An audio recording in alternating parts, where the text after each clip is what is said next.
I'm fading him because it's going to be a running back by committee. All right. You want to make a smooth transfer right over? Absolutely. Go ahead. All right, let's get into kind of ease them in with Chris Carson. You might want to grab a drink for this, guys. Nick Chubb. You know what I always picture, like, when these two talk about trades, is like just two equally shitty car salesmen trying to sell each other a car.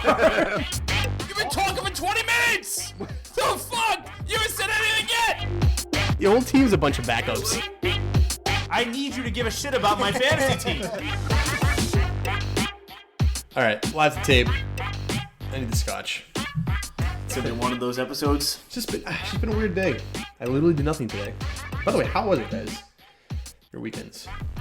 I already told you my face feels like a leather boot. Yeah. I saw way too much sun. You're kind of red, dude. Thanks for pointing it out. I hardly noticed when I looked in the mirror today. Can I I touch can't it? even raise my eyebrows. It hurts. Can I touch it? Ooh, you are hot. Yeah, I'm resonating heat off me.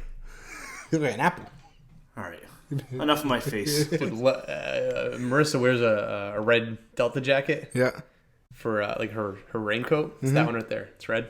Oh, yeah. It's Eric's face. It's your face. It's fucking red. See, I got. It's like, for our listeners, think of like the brightest red you can think of. Close your eyes, unless you're driving. Oh, yeah, I see it. Now place it to Eric's face. It's fucking red. All right, I got my Johnny Walker. Alex, how's your weekend? You helped Emma move in? I helped my girlfriend move in into an apartment. Got yelled at throughout the way. That was a good time. Hopefully she doesn't listen to the pod. That's Delete okay. that one. No, it's okay. That's okay. She Yeah. knows what she's doing. Did your girlfriend blow a tire at 1:30 in the morning? Yeah, that was my Friday night. That was my Saturday morning. You got that phone call Saturday yeah. morning? Oh, yeah. Where was she? In near Worcester, like an hour from here. That's not bad. It's only an hour. It's only an hour. Yeah. I was in bed. I was Sleeping? I was about to go to sleep. I put on a podcast. You ever do that? You put on a... maybe you guys don't, but I do. Put on a podcast, set the timer to 30 minutes. So, I'm going to fall asleep within like 15 and then it'll disappear. Okay, so I do that. Okay. So 10 minutes into the podcast, I'm still listening and I get a call. It's like 12:30. I'm talking to Marissa. Marissa's calling me. She's driving home. I'm like, all right, cool. I'll just talk to her. She's going home. No big deal. So we're talking. I'm a little tired. And like 10 minutes into the conversation, I hear... Oh, no. And then wait, better. The phone hangs up. I'm like, the fuck was that? I was like, what just happened? So I'm trying to call her, and it goes right to voicemail. And now I'm thinking in my head, like, she's either drowning, like her car went off a cliff, or she crashed or something, like something's wrong. But it did sound like she hit like a curb or something. So sure as shit, she calls me back, and she hit a curb. The fucking tire's gone. How'd she hit a curb?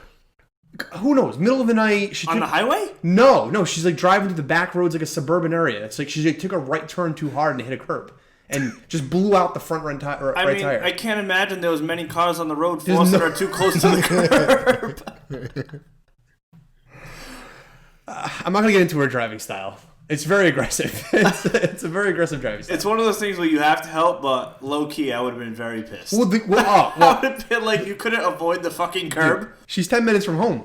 She's so close to home. I'm an hour away, and she's 10 minutes from her house. I'm like, can you drive 5 miles an hour as slowly as possible? Well, there is a statistic to that. Most accidents are really close to their house. Yeah. Oh, no, I know that. Yeah, actually, it's true, Alex. She's part of the statistic. She is, she's part of the statistic. You got to give her the benefit of the doubt, though. Those curbs come out of nowhere.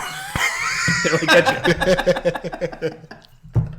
They're usually on the right side of the road. You got to put a sign up. Jesus. So now she's trying to tell me, she's like, do I change the tire? Like, how do I do this? I'm like, yeah. Have you ever changed a tire, like, for the first time ever on your own? You can't do it. It's impossible. Yeah, I've changed a tire. Yeah, you know. If you don't know how to change a tire, and, like, it's the middle of the night, you're on the side street, like, I mean, I can do it. I've done it. But, like, for her, basically, I was just thinking, like, it's not going to be possible for her to do this. Like, she's never done it before. We were together when we tried to change the tire. Was it successful? No, it was Sabrina's car. Yeah, we did it. We had to call your dad. No, Fuck you. No, it's because I left I tried to take off, and I was like, why can't I move? And it's because I had the e-brake on.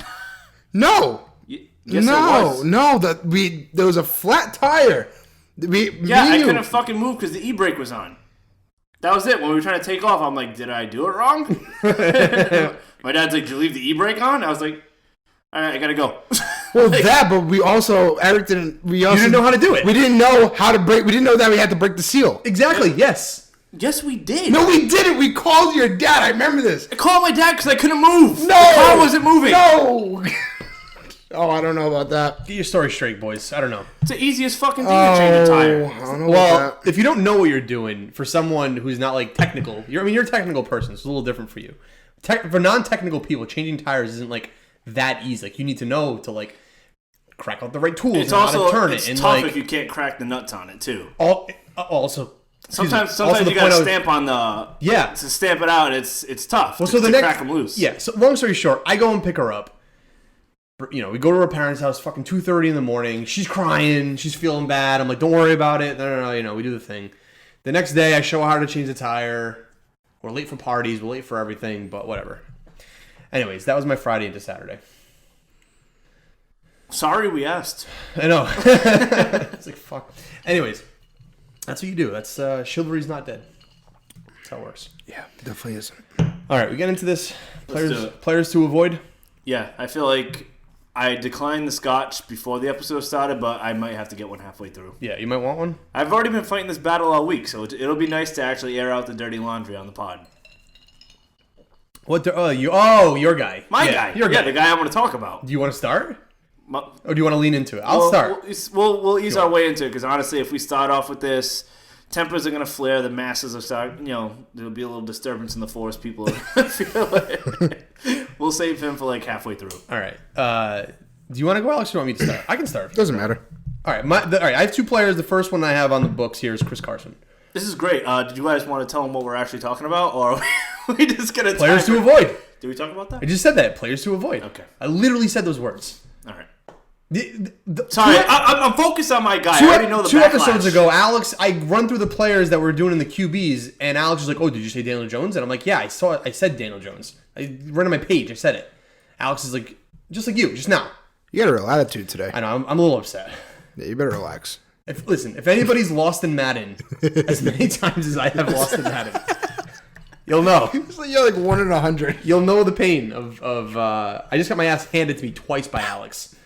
So I'm a little on edge here. If anybody wants that smoke, hey Benny 5 Wides, you know when where I to hit get me. the sticks, everything goes fucking wrong. Everything. My players don't block for me. My receivers can't fucking run. I got 5-yard routes. Tyreek Hill's supposed to run a 5-yard route. He runs 10 yards up the hill.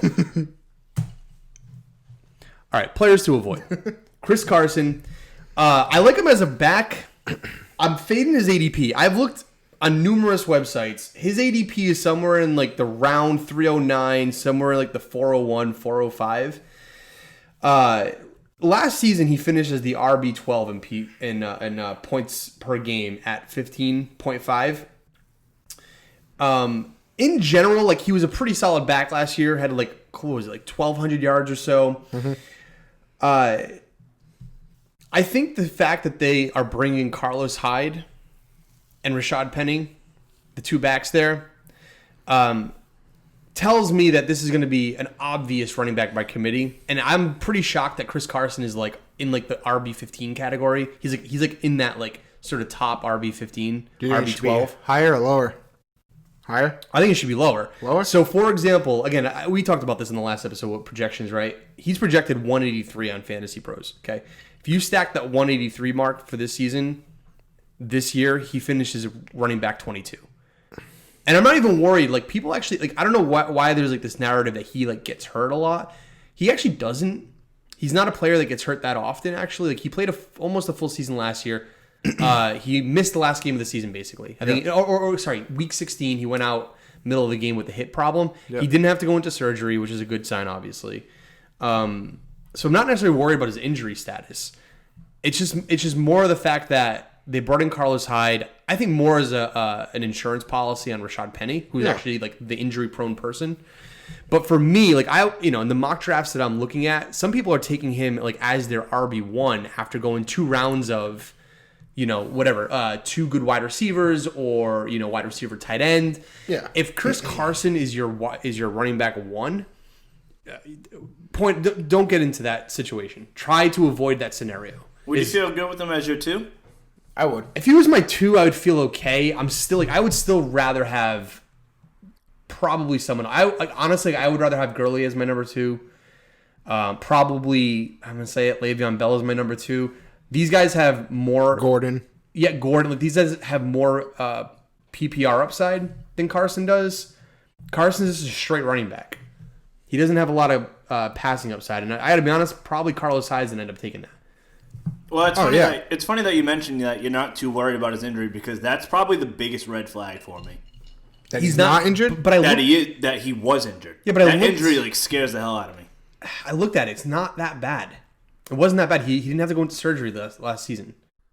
Like for his hip? Yeah, he didn't. I'm almost positive he had hip surgery. No, he didn't. I looked it up. He avoided surgery. Huh. Well, he did have a very long absence from it. It took a long time to recoup from it. Well, he's still recovering, obviously. But that's what I'm saying. Any hip injury to a running back is not a good sign at all. He played almost the whole season, though. Right, he got hurt at the end of the year. Yeah, in week 16. And who knows how that's going to affect him. He obviously missed the rest of the year, but you almost not that you wish any injury on a player, but you almost wish it happened earlier in the year because now we have no friggin' idea what's going to happen because now he's been rehabbing all offseason. I agree with that. It's a complete question mark coming into the next season, which I think is a testament to kind of you trying to fade him at his current ADP. Yeah, I guess I'm trying to get my thoughts straight on Chris Carson. For me, I'm actually less concerned about the injury, but he's still getting dude, all the mock drafts I've been taking, he's going somewhere in the third round, easily third round. And I'm sitting there and I'm like, I don't know. If he's my running back 2, okay, at the end of the third round, maybe going into the fourth, it's like, all right, I guess I'll swallow that if I need to. Again, you have to sort of read the draft, but yeah, I don't know. I'm not that high on him right now. I just don't like the scenario with the running back by committee scenario there. That's always a tough situation in general. Just running back by committee. I'd be more confident with Miles Sanders running back by committee scenario than the Chris Carson scenario. It's just not one I'm interested in. That's fair. I mean, the backlash I'm going to get from my guy is going to be outrageous because I'm preaching the same stuff. A lot of people don't want to hear it, but yours is an injury based though. No, I mean, neither is mine really. No, but it's definitely. I'm fading him because it's going to be a running back by committee. All right. You want to make a smooth transfer right over? Absolutely. Go ahead. All right, let's get into kind of ease them in with Chris Carson. You might want to grab a drink for this, guys. Nick Chubb. Nick Chubb at ADP 202, currently the running back 8, which I think the running back 8, according to Fantasy Pros, I think it might have Kareem Hunt kind of baked into that. Because let's be honest, when Hunt wasn't playing last year, I had Nick Chubb. Yep. He was a top 5 running back. The guy was killing it for the first 10 weeks. We traded for him in the TCK League. We traded up Julio Jones. Yeah, we were celebrating. The guy was on fire last year. Yeah. I didn't want to believe it. Everybody's telling me Kareem Hunt's going to come back. Kareem Hunt's going to come back, because I'm dancing on cloud 9. I think I was one of those guys. You were one of those guys. And, of course, I, as a Chubb owner, was never going to accept that. Of course. In fact, we had to give away Julio Jones. I had to retaliate with my shit talk. Yeah.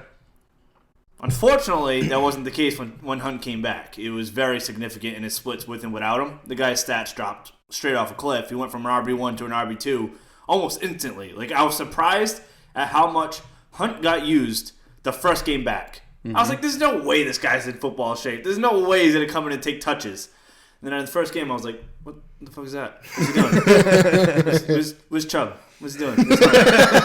Oh, he's in there, huh? He's that good? He's in there? He's been training for the last 10 weeks? He's good? All right, well, I'm fucked. But I want to read off a couple stats here just to justify, because a lot of the backlash I got on Twitter was, they got a new coaching staff, they upgraded the offensive line, yada, yada, yada, all that stuff. But last year, the splits with and without Hunt, so like I said, without Hunt, weeks 1 through 10, he was cruising. 5.2 yards per carry. Outstanding for a running back. Anything over 4 is pretty good. Yeah. Over 5 is, ridiculous. 0.75 TDs per game, so he's literally almost scoring every game. He putting up some monster games. That game against the Ravens, he went off. Mm-hmm. 2.78 receptions a game. Not a crazy amount, but, it's a nice floor to add to your game. If you can haul in maybe 3 catches, 20, 30 yards, it's, extra 5-6 points a week. Yep. Hunt comes in. This motherfucker's the best receiver in the league. He's pretty good. Drops down to 4.8 yards per carry. Not significant. 4.8 is still, it's a good average. Noticeable. Mm-hmm. Still almost a half-yard drop. 0.25 TDs per game. 0.25. It means he's scoring once every 4 games. Compared to a running back. 0.75 compared. Yeah, he dropped half a touchdown per game. Oof. You got to think about for a running back. I know all the times that they get to inside the 5, inside the 10-yard line, when they're handing it off to the running back. Bro, he was awful in the red zone last year. Awful. He had negative yards in the red zone last year. Negative. The whole Browns offense was awful. It was negative. Listen, the QB episode, Alex dropped 2 facts on us. We thought it was Dwayne Haskins. It wasn't. It was Baker Mayfield twice. Yep. That whole offense is The not whole very offense. Good. Very terrible. I mean, Chubb didn't do anything to help it. It's true. I digress. The biggest knock on him was his receptions dropped in half. He went from 2.78 to 1.38. One reception a game. One reception a game, and you're scoring a quarter of a touchdown per game. That's going to the tight ends. It sounds like Eric went from full Chubb to half Chubb. Dude, I didn't even have a semi. I was completely deflated. I went from full Chubb to nothing. The whiskey dick. Whiskey dick. That was it. That was what I got from weeks 10 through 17. It was complete whiskey dick. Well, it's funny. You know what's interesting about this? You posted this on Twitter, and I've enjoyed jumping in on these controversial takes. That I noticed you get a crack out of it. I know, it's awesome. My own co-host is like working against me. He kind of just chimes in when he thinks it's fun. Yeah, of course. Just to fuel the fire. Stir the pot. Although some guy came in with the whole Stefanski offensive coordinator, bringing in that situation. Well, that's kind of what I was going to get into next. Yeah. Everybody calls. I post these stats, and everybody's like, "Whoa, relax." They brought Stefanski, and he's the fucking running back god. He's the fucking savior, apparently. He's a savior. Yeah. He turns any running back into gold. Yeah. So they're like, "Oh, last year's stats don't matter. The splits with and without, they don't matter. Oh, all right. Hey, everything that happened last year, crumple it up, throw it away. It's irrelevant. You got Stefanski. Yep. You saw what he did with Dalvin Cook, right? Yeah, of course. That's it. Nick Chubb's getting the same treatment. Yeah. Everybody knows Madison's as good as Hunt, right? Oh, wait. Wrong. Not even close. So I was arguing that, listen, Stefanski's good. He loves to feed his running backs, but he's never had 2 guys as good as Hunt and Chubb in the backfield. Isn't he a 12-man set guy, too, as well? Yes. Yeah. Dude, you would be an absolute fool not to use Kareem Hunt as your second running back, who's probably better than 25 other starting running backs. Now, your issue with Chubb specifically is the ADP. The ADP, yeah. I mean, if you look at it, 202, early second round. But in most cases, if running backs go heavy to start a draft, he's going first round. Yeah, he's going first round. He is your first round pick. Yeah. Are you comfortable having your first round pick potentially in a timeshare with the best backup in the league by far? There's no backup that's as good as Kareem Hunt. Yeah. That's You know what I mean? Like, that's not debatable. Do I want to sit there every week and have to worry about my guy potentially coming out on third down because Kareem Hunt, master fucking reception guy, is going to come in and take his catches? I mean, in PPR, he's no brainer. Kareem Hunt. Kareem Hunt is he? Listen, last year he dropped 4 PPR points per game when Hunt came in. That's a lot. He literally went from an RB1 to an immediate RB2, and Kareem Hunt was an RB2. He was an RB2. They literally posted almost identical numbers for the remainder of the year. So who are you taking in place of Chubb? Obviously, guys like wide Jacobs. receiver. Now, someone did ask me that question too. They kind of showed me the next 5 or 6 running backs that were listed after Chubb, and were like, "Oh, well, if you're so low on Chubb, which one of these guys would you take over him?" Eckler. And it was like Miles Sanders, Todd Gurley, Le'Veon Bell. Eckler's before him, I think. In PPR redraft, Eckler's really, yeah. Eckler's being drafted behind him in the in mock second drafts. round. Yeah. So what I told him was, all right, look, in Dynasty, I'm still holding out hope for Chubb, just because they might move on from Hunt. He might get traded, and Hunt might return to Chubb might return to full form and get the touches he deserves. But in redraft, I was telling this guy in 2020, I think. Kenyon Drake was another one. I think Kenyon Drake outscores him. Yep. I think Miles Sanders outscores him. I was like, shit, if Todd Gurley's leg doesn't fall off, I think Todd Gurley's going to outscore him. Pass is physical. Yeah, I think Todd Gurley would outscore Nick Chubb in 2020 in that offense. I agree. So these are all guys that I was just like, you know what, they kind of ranked after him, but I think they have a very good chance at outscoring Chubb in 2020. Yeah. I can't, dude, I'm not in a position to disagree with you on this one. All the mock drafts that I've ever had, I literally have not drafted Nick Chubb once. I don't know if that's subconsciously or I just haven't been in a position to actually take him as a running back 1. For some reason, when I look at him as my running back 1 on my roster, I don't feel good about that. No, and I think it's the same reason because I have not taken him and I posted it. That was the tweet. Like, I don't get excited about it. I don't know if that's like I don't know if it's like emotionally and I'm not looking at the numbers, but I don't know. You know what I mean? Like, does that make sense what I'm saying? Absolutely. Yeah. I mean, you're preaching to the choir here. I had him last year. And I think that's why I feel so passionately about this. And I'm kind of confused on why other people don't see it. Dude, it was so stressful every week. Yeah. Putting him in there knowing that Hunt was literally putting up the same numbers as him. Well, now you know how I feel about Joe Mixon. That's a whole different story. I mean... But, dude, I benched Nick Chubb in the championship game. I benched him when he faced in Baltimore week 16. I benched him for Miles Sanders. Yeah, that was the and it won me the championship. Yeah, it did. It was the best call of your life. Dude, I was like, It makes champions. I rode this guy for 15 weeks. And finally I was like, dude, enough's enough. And it was especially because it was kind of crazy because it was against Baltimore. You needed it, too. Earlier in the year, he went for like 150 yards, 3 touchdowns against Baltimore. Smoked him. And I was like, there's no way they let that happen again. And There's sure no way shit, Baltimore's going to let... He went for like 40 yards total. Yeah. He had like 4 points. It was miserable. Mm-hmm. But that's your RB1, folks. Take him at your own risk. And they're in a tough division. They are. Don't worry, they got an improved offensive line. And they have Stefanski. They got an improved offensive line at Stefanski. He's going to work miracles. All right, Alex. You're up. Oh, all right. My RB to avoid. Tired? You want a coffee? It's me. My turn. My RB to avoid is Montgomery. I've said this once. I'll say it again. I like drafting Cohen later in the draft over Montgomery, strictly because of Cohen's PPR upside. Montgomery's ADP is 61, RB 26. That brings him around round 4, where Cohen's RB 39, that's roughly around the 8th round. I mean, I would punt Montgomery, probably go wide receiver over him, and then go Cohen. See, I think... You somehow become the biggest Cohen advocate. I like Cohen. I know. I'm a big fan of Cohen. Shockingly, after Eric became a Cohen advocate. When was that? Yeah. During our episode with Sky. I wasn't... He was I didn't even one of my watch it. Oh, thanks for the support, buddy. Why didn't you watch it? I was preaching Cohen. I said Yeah. it's not the sexiest pick, but the guy had 104 targets last year. Yeah, exactly. Which is outrageous. Which for is a why I would punt backup Montgomery. We're just finding it of a coincidence that all of a sudden you like him. And I with bet you like Gabriel... Blake Jarwin, too. No. And when Gabriel leaving in the slot, they said little rumors that Cohen can fill that spot in. I'm hearing that's going to be Miller's spot. Who knows? That's what I'm seeing. Gabriel's a wide receiver. Exactly. Yeah, but there's a lot of running backs. That Exactly. can always move James to the White. slot. Exactly. James White. They're not gonna Bell's give him, done it. Yeah, but they're not going to give him routes, so wide receiver routes. Why not? All the time. Why Not all the time, but I think it's a testament to his It's versatility. going to be Miller's spot. Have you seen the splits with Miller and Gabriel? Miller becomes fucking Juju when Gabriel's not on the field. So why can't Cohen take his spot? You hate him without AB. So why can't Cohen take his spot? Because Miller's going to take that spot. But why can't Cohen take that spot? Because why Miller's better in that spot. Why? I don't know why it He's just not. is. You're asking me why does gravity work? I don't know. It just does. As a running back, when he has the ability, you don't see Miller in the backfield.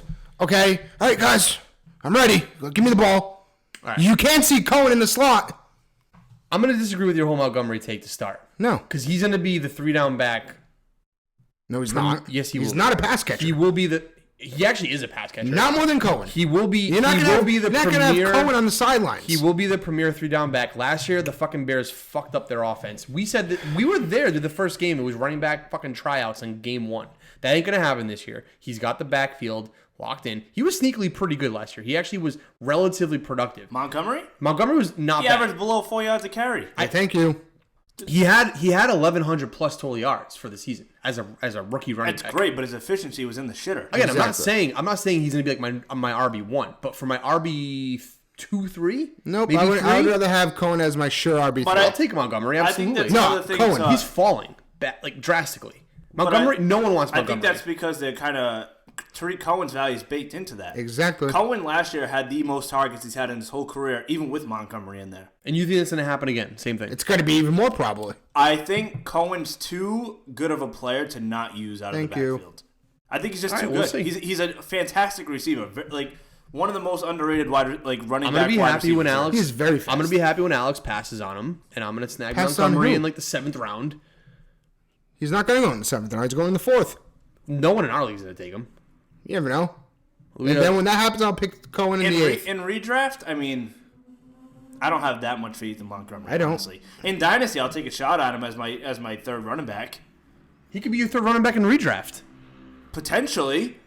if running backs go early, man, you better hope you snag a couple good ones. Otherwise, if you end up with Montgomery as your RB2, I'm not feeling too that's awful. I feel better about Montgomery as my RB2 than fucking Chris Carson. I disagree. At the current ADP. I disagree. No, I don't. All right, well, agree to disagree. Chris Carson's shown way too much upside. He's shown a lot more upside than David Montgomery. Very true. Yeah, well, we'll see. I guess we'll find out. This is why we disagree. I just think there's a more prolific running back by committee scenario in Seattle, and that's obviously not going to be the case in Chicago. One guy obviously is the premier catching back, Tyreek Cohen. I get that, but David Montgomery still catches the ball, and they're going to make him the 3-down back. Why are they going to make him the 3-down back? Because it's not Tyreek Cohen. He's not a 3-down back. He doesn't have to be a 3-down back. Montgomery could be a first down and second down back. I'm not arguing whether or not. I am. To me, this isn't a Cohen versus Montgomery. Yes, it is. You're making it that. You're just trying to avoid Montgomery at his current ADP. I'm not arguing with you about Cohen's ADP. I could care less. You take him at his ADP. Yeah, that's fine. I'm not arguing that. So what are you arguing? I think that avoiding Montgomery at his ADP is probably a bad idea. I think he's got more upside than downside. Montgomery. That's debatable. I think it's not like Montgomery's a lock to be a bust or be a success either way. He's actually one of the guys that I've personally seen on Twitter that has the most controversy around him. There's a lot of people on the fence one way, they can't really decide if he's going to be good or bad. Because actually, if you want to go back, this is why I think that's the case. He came out of last year's draft as like he was the Josh Jacobs, Miles Sanders of last season. He was supposed to be better than all of them. He was the guy. He was the first rookie running back taken off. Your dad took him in our draft last year as his one of his premier running backs. Like, it was like RB2 or something. That was his role. That was his role coming into the 2019 season, and he obviously didn't live up to that. I think it's more so the scenario that Chicago had in place. Nagy fucked them. I don't think he's gonna make the same mistake. You're right. He's gonna use Cohen more. Okay. All right. I don't disagree with that. I mean, honestly, personally, I'm not big on Montgomery. He's not a guy I'm like going into draft saying I need to get this guy. Exactly. If he falls to me late, I guess I'll take a flyer on him. I'm not going to be like, God, I hope Montgomery falls to me the next round. Yeah. We're not talking tons of stats here. If you want to go back and look at our take on the statistical breakdown of Montgomery, go listen to our early review on sophomore running backs. A couple of episodes back, we did it with me, Alex, and Desmond. We talk about him and the statistical breakdown. But Alex, you're fading him. That's fine. Yeah. Go listen to me talk up Tariq Cohen in our collab episode with Sky. Everybody knows I love Tariq Cohen. Alex, right there, buddy. Yep, thank you. Go get him, boys. Am I jumping in here next? No. My next guy, go back to bed. Fucking tuck you in. You already know who you're coming out with. Alex is like, nope, love him. I know. Love that guy. It doesn't matter what I say. ADP is right where it should be. Yeah. In fact, I think it's a little too low. There's no anyone. I don't think anybody disagrees with this one. Okay, let's hear it. Amari Cooper. That guy's fantastic. Yeah. You have something to say about Amari Cooper? I don't know. You taking him? Go ahead, Alex. You can read him out. I've had it. It's a good value. Well, his ADP right now is around the 303 mark, third round. He'd be like your wide receiver 2, wide receiver 1, depending on if you get 2 running backs. Could be wide receiver 3 if you get 3 wide receivers. Yeah, I mean, if you go, the one-on-one guy goes, Michael Thomas. I'm going to pass on McCaffrey, Bark, all those guys. What's your knock on him? Obviously, I'm assuming besides the obvious that everybody's already thinking that you're going to lay on us, but I want to hear if you have any statistical backup to why you're fading them. How the fuck you fading them? So, I think the question needs to be is the question we need to ask is like, is his volatility? It's his volatility to me, and is his volatility based on like the fact that he just gets clamped by number one cornerbacks, or is like this plantar fasciitis thing like the fucking real deal? Because that's like his nagging injury. He's had it since 2015. Anybody that has had plantar fasciitis knows this is like a fucking painful injury. Like, it is a nightmare. I had it. It was a nightmare. I had to get custom soles in my fucking shoes to get rid of it, and it took me like 6 months to get rid of it. Yeah, it's so weak. It's terrible. Anybody who had it, the classic frozen water bottle trick? It's awful. You roll out the bottom of your foot. It's I've never had it. Dude, I was listening. I wouldn't wish it on anybody. I was listening to BDGE and Nick Orlano had his version of our Edwin Porras on, Doctor, and they were talking about this exact scenario with Amari Cooper, and they were talking about plantar fasciitis. Apparently, Albert Pujols, for our baseball guys out there, similar situation they talked about. Albert Pujols apparently, before he would spend 2 hours before games stretching out his plantar fasciitis under the foot. Basically, it's just like a muscle that connects under your feet to your toes, and that muscle gets inflamed. It's your plantar fascia. Yeah, that's what gets inflamed. Exactly. It's miserable. It feels like your fascia. foot is just constantly flexed and swollen in pain. It feels like you're walking on a ball. You can't walk. You limp. You limp. It's miserable. visual. It's actually even worse. It's the worst in the morning because your foot is immobile all night. Yeah. And the minute you stand up on it and start flexing it, it is miserable. It's just stretching. Yeah. And you know it too. You know when you wake up, this immediate second is going to be the most painful moment of my day. And you do it anyways. Because you got another choice. But all right, so the point here is that he's been dealing with this since 2015. This is like a very well-known injury. You can go look at articles every year. At the beginning of the season, there's an article about Amari Cooper's plantar fasciitis and whether the team feels concerned. Last year, Dallas said that they didn't feel concerned. And then he blew the top off the fucking, blew everyone's doors down, did great. And then, and then disappears. He is not a consistent wide receiver. You can go back to any year that he has had. He's good for one game where he blows off for 200 yards and like fucking 2 or 3 touchdowns. And then, has a couple of like plus 100-yard games. And that's it. And then that's it, and then he's just there, for and you don't know when it's gonna happen. You have no idea. It could be the beginning of the year, could be the end of the year, middle of the year, doesn't matter. You can definitely start with home games. That seems to be when he does best. I don't know. Whenever he's on the road, he's ass. So basically, the point here is that all right, he's gonna go into his, I think, 6th season. He's basically an 1,100-yard guy that catches 7 touchdowns for roughly 80 receptions a year. It's not bad for RB2. It's good RB2 value. You mean wide receiver too? Wide receiver 2 value. If you were in a scenario where he's your wide receiver 1, I'm passing. I would take guys like, I'd probably take DJ Moore. I'd try to go for Galladay over him. I'd have to agree. Honestly, top 10's a little too steep for my taste. I think he's like RB11 right now. It's probably the smartest take you've ever said in your life. Off. Yes, you know what I mean. You love this guy. You love the running back Amari Cooper. So I thought you were going to go with the direction of the new toy, the shiny ball syndrome. Everybody sees Lamb coming in. I figured you thought I might go that route, but that's what I figured. I'm not going that route. I'm not going to make that a reason. I am going to make that a reason. Okay. Shiny ball syndrome. Everybody sees CeeDee Lamb come in. He's a stud. He's probably the best wide receiver in the draft, and somehow Dallas manages to snag him, which obviously pissed everybody off, even me, because we drafted Amari Cooper literally a week before CeeDee Lamb went to Dynasty. Yeah, in a dynasty draft. Anyway, another knock I have is that I think Michael Gallup is probably maybe slightly less talented, because I think Amari Cooper is probably one of the best route runners in the league. He might be slightly less talented, but his stats are just as good. If you looked at him last year, Michael Gallup is just as good. Dude, Gallup is more gritty.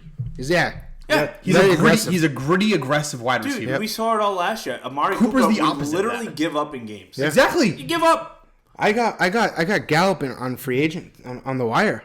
Yeah, dude, Gallup last year. Gallup and more. Fantastic. Yeah, in a redraft league, yeah. Yeah. Dude, last year, Gallup, honestly, every draft, I'll probably pass on Amari Cooper and hope I get Gallup 2-3 rounds later. I agree.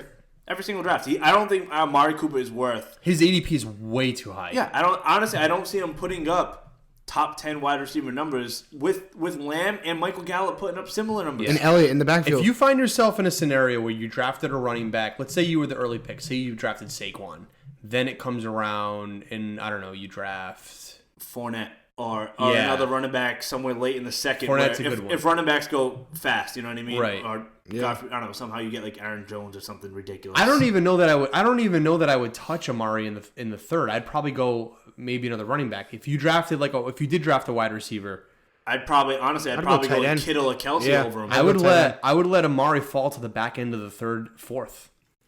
If I'm in the back end of the third and Amari's still there and he's going to be my wide receiver 2, I can fuck with that. So this is actually a topic that isn't as controversial as I think we think it is. Cooper is a guy who a lot of people actually are fading. So a lot of people actually might agree with this take. Okay, yeah. As opposed to it being except your Nick, without Nick Chubb's a whole different hot take. Yeah, some people other probably than your Nick Chubb take. Yeah, we might lose some people on that one. Cooper, everybody sees it. Everybody who owned Cooper last year knows he's one of the biggest headaches to own. It's the plantar fasciitis, he's dude. Such a I think it's the real coin thing. cost. Dude, Coin Gilmore clamped his toss. last year. Yeah. I think he had one catch or no catches against Gilmore. There was one drive he didn't even step on the field. I think he went 0 for 2. I think he had no receptions for 2 attempts.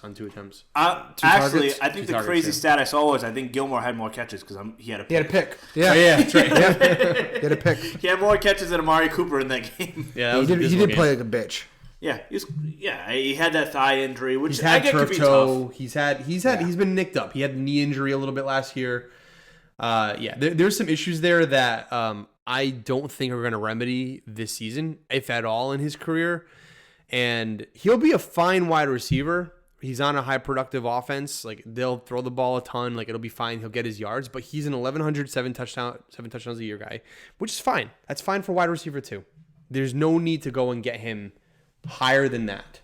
Which I think he might even struggle to hit those. And by the way, there's plenty of wide receiver 2 going in the 4th and the 5th. Mm-hmm. Calvin Ridley, Gallup, fucking Cooper Metcalf, Kupp. AJ Brown, all those guys. You can get Julian Edelman in like the 6th and 7th if you wanted to, and he's the wide receiver 1 in New England. He'll be just fine. Yeah, a little too steep for me. I think so. Mm-hmm. So that's what I got there. Yeah, that's it. I think pretty. So we quick. got couple quick hitters. I don't, any other guys off the top of your head that that's good. are scaring you. I was kind of cruising through the rankings, and these are the guys that kind of stood out to me personally. Just real quick, you kind of skimming through it, and you're like, yeah, I don't know if I take that guy at that ADP or this guy at that ADP. Yeah. Everybody else seemed pretty reasonable that high up. There's probably a lot of guys way down in the rankings. Yeah. We could probably tackle, but these are the guys with the big names that are. We're still in June.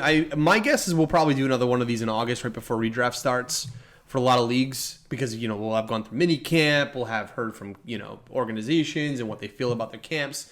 You will know more about starting positions, blah, blah, all that shit. So, as it gets closer, let's do another review for avoid players, and we'll touch on it. We'll touch on it one more time. What if nothing changes? We'll just repost this episode. Yeah, fuck it, I'll post it. Naturally, I'm gonna fade Dalvin Cook because he's not playing right now. Joe Mixon's still holding out. RB4 is a little too steep for a guy not in the league. Bro, we might have a situation where like 3 or 4 running backs might be holding out. That might be like running back roulette this season. With Mike redraft. Mike fucking drafted Elliott. Oh, I'll still reach on. If Dalvin Cook is somehow holding out in the second round, second round, I'll take that guy in the first round. I don't care. All right, make a break, baby. Go for gold. Yeah, I'm good. All right, take it easy, guys. Bye.